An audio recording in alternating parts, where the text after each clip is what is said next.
అన్ని క్లోజ్ అట. రాజకీయ శరణార్థిగా పరిగణించాలని అభ్యర్థన. తిరస్కరించిన అమెరికా ప్రభుత్వం భారత్ పంపించేందుకు చర్యలట. సో మొత్తం క్లోజ్ అయిపోయినాయి ప్రభాకర్ రావుది.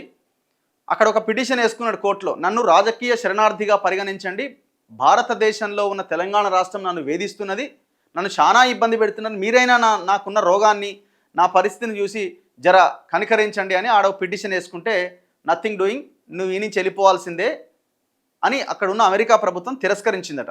వెళ్ళిపోవాల్సిందే అంటే మరి అక్కడ ఆల్రెడీ ఆయన గ్రీన్ కార్డ్ హోల్డర్ కాబట్టి మరి అక్కడి నుంచి ఆయన పంపించే అవకాశం ఉందా లేదా అన్నది చూడాలి. ఫోన్ ట్యాపింగ్ కేసులో ప్రధాన నిందితుడిగా ఉన్న ఎస్ఐబి మాజీ చీఫ్ ప్రభాకర్ రావు తప్పించుకునే దారులన్నీ మూసుకుపోయాయి. తనను రాజకీయ శరణార్థిగా పరిగణించాలంటూ ఆయన చేసుకున్న అభ్యర్థనను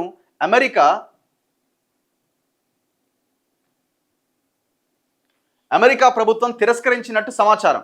అదే సమయంలో ప్రభాకర్ రావు పైన జారీ అయిన రెడ్ కార్నర్ నోటీసును అమలు చేయడానికి అమెరికా హోంల్యాండ్ సెక్యూరిటీ ఏజెన్సీ చర్యలకు శ్రీకారం చుట్టినట్టుగా తెలిసింది. సో ఇక్కడున్న ప్రభుత్వము పోలీసులు రెడ్ కార్నర్ నోటీసులు జారీ చేశారు. ఒక దొంగ మీ దేశానికి వచ్చిండు, ఈడ దేశంలో ఉన్న అందరి ఫోన్లు ట్యాప్ చేసి, జడ్జిల ఫోన్లు, నాయకుల ఫోన్లు, భార్యాభర్తల మాట్లాడుకునే ఫోన్లని ట్యాప్ చేసి మీ దేశానికి వచ్చిండు, ఆయన్ని మా దేశానికి పంపించండి అని రెడ్ కార్నర్ నోటీస్ జారీ చేశారు. ఒకవేళ ఇది జరగకపోయినా జూన్ 20వ తేదీ లోపుగా ప్రభాకర్ రావు ఖచ్చితంగా నాంపల్లి కోర్టులో హాజరు కావాల్సిందని పోలీసు వర్గాలు చెబుతున్నాయి. లేకపోతే అతన్ని ప్రకటిత నేరస్తుడిగా పేర్కొంటూ కోర్టు ఆదేశాలు ఇవ్వడం ఖాయమంటున్నాయి. గత అసెంబ్లీ ఎన్నికలకు ముందు వెలుగు చూసిన ఫోన్ ట్యాపింగ్ వ్యవహారం రాష్ట్ర రాజకీయాల్లో పెను దుమారం సృష్టించింది. ఇప్పటికే ఈ కేసులో దర్యాప్తు అధికారులు ఎస్ఐబి మాజీ డీఎస్పీ ప్రణీత్ రావుతో పాటు అదనపు ఎస్పీలు భుజంగరావు, తిరుపతన్న, టాస్క్ ఫోర్స్ మాజీ డీసీపీ రాధాకిషన్ రావును అరెస్ట్ చేశారు. ప్రస్తుతం వీళ్ళంతా బెయిల్ మీద బయట ఉన్నారు.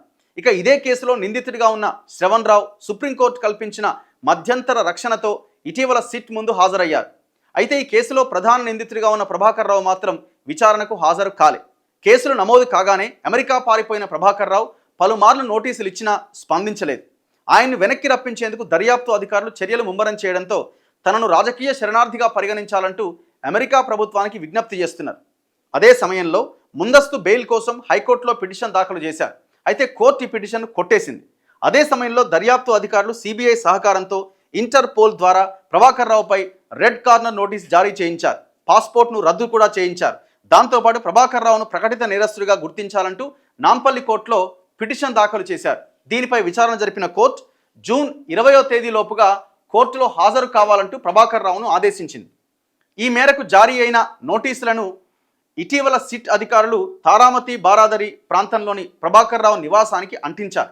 అప్పటికి అమెరికా ప్రభుత్వం తనను రాజకీయ శరణార్థిగా పరిగణిస్తుందని ప్రభాకర్ రావు ఆశ పెట్టుకున్నాడు. అయితే తాజాగా అందుతున్న సమాచారం ప్రకారం ప్రభాకర్ రావు అభ్యర్థనను అమెరికా సర్కార్ తిరస్కరించింది. అదే సమయంలో ఇంటర్పోల్ ద్వారా జారీ అయిన రెడ్ కార్నర్ నోటీసులు అమలు చేయడానికి అమెరికా హోంల్యాండ్ ఏజెన్సీ చర్యలు చేపట్టింది. ఈ నేపథ్యంలో వారం రోజుల్లో అమెరికా పోలీసులు ప్రభాకర్ రావును భారత్కు డిపోర్ట్ చేయబోతున్నట్టు సమాచారం. ఇప్పటికే లుకౌట్ నోటీసులు కూడా జారీ అయి ఉన్న నేపథ్యంలో ఆయన దేశంలోని ఏ ఎయిర్పోర్ట్లో దిగినా వెంటనే అధికారులు అదుపులోకి తీసుకోవడం ఖాయం. ప్రభాకర్ రావును డిపోర్ట్ చేసే ప్రక్రియలో ఆలస్యం జరిగినా జూన్ 20వ తేదీలో ప్రభాకర్ రావు ఖచ్చితంగా నాంపల్లి కోర్టులో హాజరు కావాల్సిందే అని దర్యాప్తు అధికారులు చెబుతున్నారు.